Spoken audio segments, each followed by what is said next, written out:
यहाँ आपको बताएं कि साबिक अमरीकी मुआविन वज़ीर ख़ारजा जनरल मार्क कमिट के मुताबिक सदर ट्रंप ईरान को मुज़ाकरात की मेज़ पर लाने के लिए मज़ीद कुछ वक्त दे सकते हैं। ताहम डील न होने की सूरत में दोबारा फ़ौजी ताकत का इस्तेमाल यकीनी दिखाई देता है। जनरल मार्क कमिट का कहना है कि सदर ट्रंप ने ईरान की हालिया तजावीज़ मुस्तरद कर दी हैं, लेकिन वो फौरी तौर पर हमलों के बजाय अभी कुछ मज़ीद तजावीज़ का इंतज़ार करेंगे।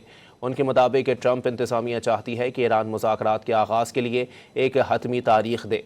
अगर ईरान ने अपने जौहरी प्रोग्राम पर बात करने से इनकार जारी रखा तो ट्रंप दोबारा जंग की तरफ जाने में देर नहीं करेंगे।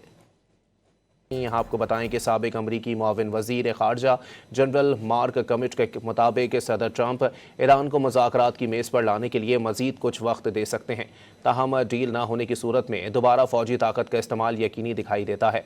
जनरल मार्क कमिट का कहना है कि सदर ट्रंप ने ईरान की हालिया तजावीज़ मुस्तरद कर दी हैं, लेकिन वो फौरी तौर पर हमलों के बजाय अभी कुछ मज़ीद तजावीज़ का इंतज़ार करेंगे। उनके मुताबिक ट्रंप इंतज़ामिया चाहती है कि ईरान मुज़ाकरात के आगाज़ के लिए एक हतमी तारीख दे। अगर ईरान ने अपने जौहरी प्रोग्राम पर बात करने से इनकार जारी रखा तो ट्रंप दोबारा जंग की तरफ जाने में देर नहीं करेंगे।